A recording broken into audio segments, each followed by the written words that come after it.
I feel like the climate crisis has been dumped on our generation, or my generation of women. It feels very much like a generational shift where the climate crisis has definitely been present in everyone's lives from throughout the 20th century and into the 21st century. But I think now young women especially are feeling like it's taken over our entire life, whether that's how, if we choose to have kids or not, or what products we're buying, what jobs we're going into, what industries we're going into. And it's become a burden because young women no longer have a choice on where they want their lives to go. And I think I'm an older sister, and I see how young women's relation to the climate crisis is very much like being an older sister to the world, where older sisters get a lot of issues put on us and a lot of people's problems, and we become the world's therapist.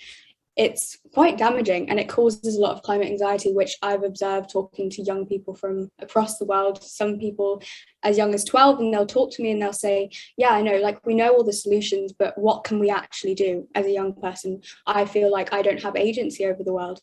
And that's where I think we really see the intersection between climate activism and feminism and equality worldwide, because this burden is placed on us, and yet women still don't really have the agency to have an impact in a way that I think that we should be able to if it's been put on our shoulders.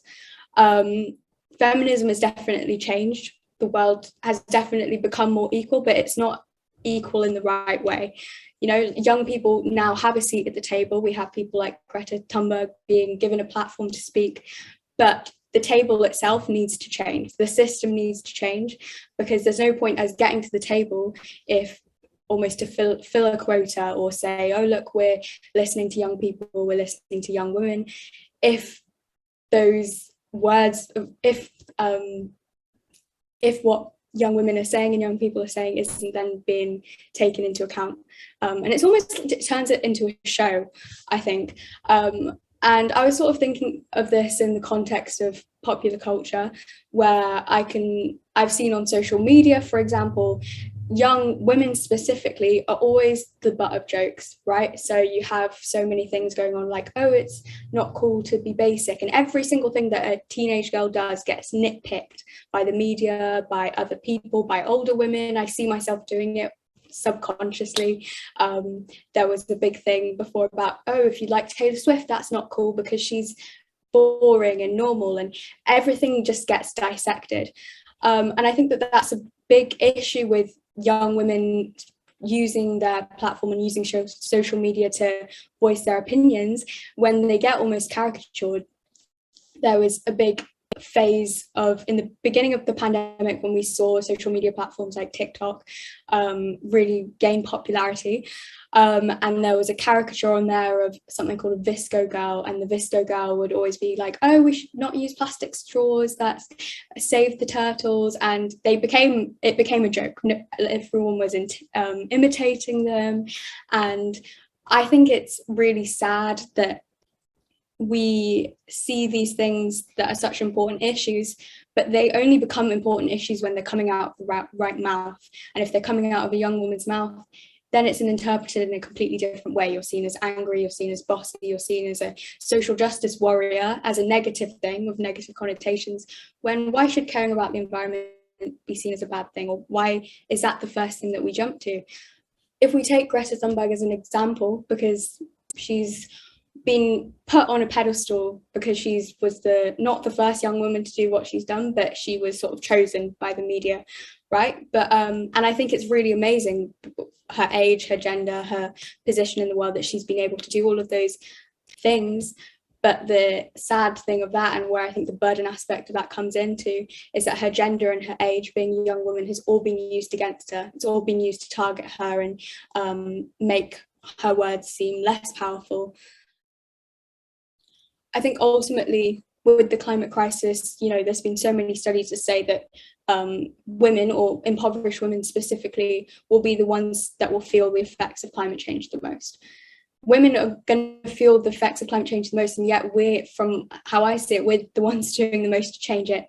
And I think that is really revealing on the role that young women have in society in creating change, but also our power in it. If we are feeling things so strongly, which I know from, interacting with other people my age, that people do, people care so much and it affects them so much, so that, they develop mental health problems like anxiety. And yet, no matter what you do, you almost feel powerless because of your position in the world. And going back to that idea of having a seat at the table, it's almost like someone's pulled up a chair for you, you've sat at the table now, you can witness what's going on, you can see it happening right in front of your eyes, all the dominoes that are toppling, all the things that you can't control, but no one's asked you to speak yet. You're just sitting there silently, almost like you've got a piece of tape over your mouth. And so it's this sort of really morbid paradox of it's this really morbid thing of seeing everything and not being able to do anything about it, not because you don't want to, but because no one's given you the platform to. Or if they've given you the platform to, it's almost like you're speaking into like a little I don't know, like mask or something, like you're speaking into nothing, everyone's nodding and agreeing, but they're not going to do anything about it. We saw that at COP26, what so many people had such high hopes for. We had activists being there, Take Action Global, the organization I work for, we were there in a live stream. We had young people from across the world speaking and sharing their ideas for the climate solution. And yet a lot of people, myself included, were so disappointed by COP26 because it felt like none of that mattered. And I think that what's really sad about all of this is that everyone knows what the issue is and everyone knows how to change it. It's just the people who have that choice, which young women don't, are not making that change, and they're not making that choice. I wanted to go back to that idea of choice in children. For me, speaking from personal experience, like ever since I was little, I was like, oh, my goal in life is to be a mother. I was like the kid who was always playing with like the baby Annabelle dolls, and I was fascinated with the idea of being a mother. And as I got older, like 14, 15, and I was friends with a lot of people who were feminists and very active in the women's rights movement and stuff like that. And when I expressed that idea, they were like, well, that's not very feminist of you, which I completely disagree with. I think feminism is about a woman's choice and agency in the world, and if a woman chooses to want to be a mother as her main thing, then that they should be allowed to do that. But in the last couple of years, as I've seen the effects of climate change become even more drastic in affecting my own life, I realized that I don't have that choice anymore. Like, I know, if as the world stands as it is now, I don't think that it's ethical to bring a child into the world. And that choice, or something that one could say is sort of like the core of what being a woman means, or for a lot of people what feels like their purpose in life, is being taken away from you. That's no longer a choice anymore. The dystopian novels that a lot of my generation grew up reading, we grew up reading Hunger Games, the Divergent series, everything that is very, very doom and gloom, and it's like you're living in this awful society. I think the scary thing is that we're observing that happening in real time now. We grew up reading it and being like, oh, that's awful, but I'm not living in it, so it's okay. But it is happening. And I think what's really fascinating is how young people are using those dystopian novels to push for change. And I was thinking, like, how has that affected our psyche, or how has that affected how we approach things?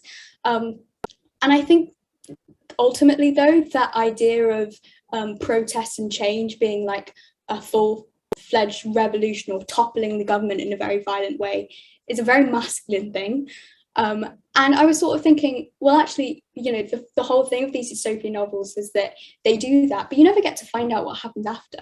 That they topple the baddies and the bad government, but what happens after that? How do they rebuild society if they don't have the foundations to, if they don't have like any of the foundations of a positive society? And I'm thinking that I was then thinking that maybe the young woman's role in the climate movement is actually revolutionizing how we create change and what it means to be an activist. And I was sort of thinking of like how I see myself as quite a creative person. I'm really into theatre and music and all that stuff. Like, how can we utilize those aspects instead to say that actually, to create change, I don't need to be on the picket line. I don't need to be violent, and even also, but also revolutionizing what we see as non-violent action as well.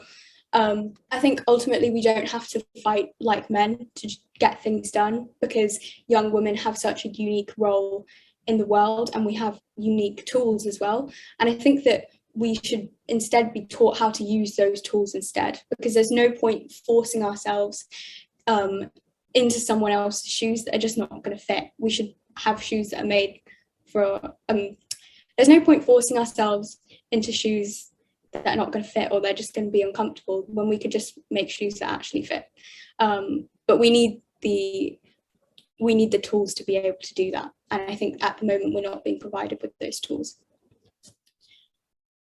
What I want to ask of you all watching this today is for help, really.